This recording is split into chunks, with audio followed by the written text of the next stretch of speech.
बिस्मिल्लाहिर्रहमानिर्रहीम, अस्सलाम वालेकुम। मैं हूं एहसान अब्बास और आप देख रहे हैं हमारा यूट्यूब चैनल एनालिसिस पॉइंट। हमारे पड़ोसी मुल्क भारत में इन दिनों क्या कुछ हो रहा है और क्यों कर हो रहा है। ज्यादा से ज्यादा ये मेरा क्या कर लेंगे भाई, मैंने बताइए क्या कर लेंगे। तो रुको जरा, सबर करो। मोदी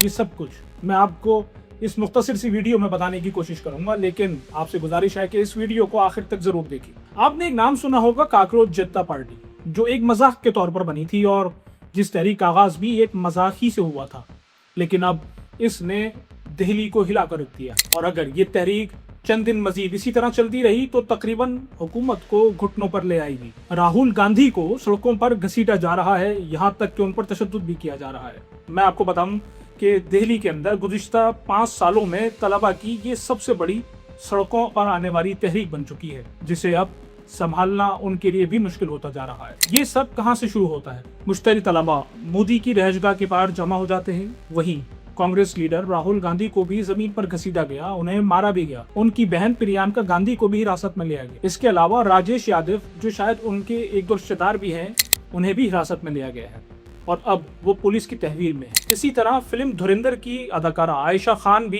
तलबा से इज़हार यकजहती के लिए एहतजाज में शरीक हुई, जहां बम्बई पुलिस ने उन्हें भी हिरासत में ले लिया है। इस सारे मामले की सबसे बड़ी जड़ एक इम्तहानी पर्चा लीक होने का वाकया है। यही बज़ाहिर वो छोटी सी वजह थी जिसने पूरे मुल्क के तलबा को इकट्ठा कर दिया और उन्हें सड़कों पर ला खड़ा कर दिया।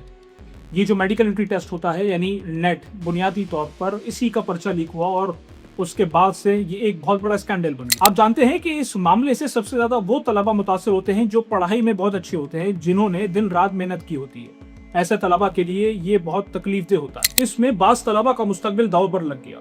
लेकिन मैं आपको बताऊं कि कुछ तलबा ऐसे भी थे जो अपनी पढ़ाई और तैयारी के हवाले से बहुत ज्यादा हसास थे।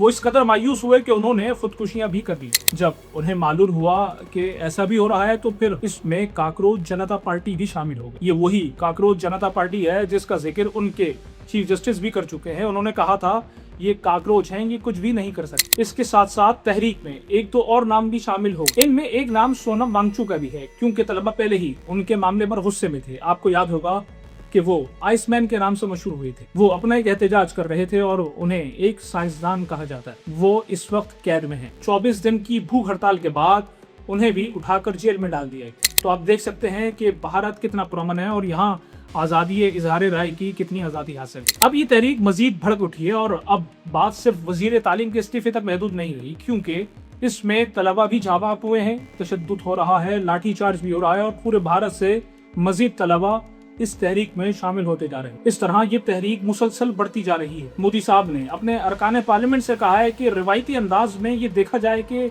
इम्तहानी पर्चों को मुकम्मल तौर पर महफूज यानी फुल प्रूफ कैसा बनाया जाए और जो लोग इस वाक़े के जिम्मेदार हैं उन्हें सजा दी जाए। लेकिन मुजाहिरीन का मुतालबा ये है कि हमें सिर्फ वजीर तालीम का इस्तीफा नहीं चाहिए, बल्कि वजीर तालीम के इस्तीफे के अलावा सोनम वांगचुक की रिहाई भी चाहिए और जिन तलबा की जाने गई हैं या जिन तलबा ने खुदकुशियाँ की हैं उनके खानदानों को 1-1 करोड़ रुपए मुआवजा भी दिया जाए। तब जाकर हम एहतजाज खत्म करेंगे। यानी अब 3 मुतालबात हैं: वजीर तालीम का इस्तीफा, वांगचुक की रिहाई, जाँ बहक या खुदकुशी कर जाने वाले तलबा के खानदानों को 1-1 करोड़ रुपए मुआवजा, वरना हम एहतजाज खत्म नहीं करेंगे। अब इस तहरीक में कुछ मशहूर शख्सियात भी शामिल हो रही हैं। सीनियर आर्टिस्ट नसीरुद्दीन शाह का भी एक बहुत जज्बाती बयान सामने आ चुका है और अब पूरे भारत के इनकलाबी रुझान रखने वाले लोग भी इस तहरीक के साथ जुड़ रहे हैं। ये बड़ा अजीब मामला है कि एक तरफ वो तलबा हैं जो अपने मुस्तकबिल की जंग लड़ रहे हैं, दूसरी तरफ एक बुजुर्ग साइंसदान जो 24 दिन से भूखा था और उसे उठाकर भी जेल ले जाया गया है।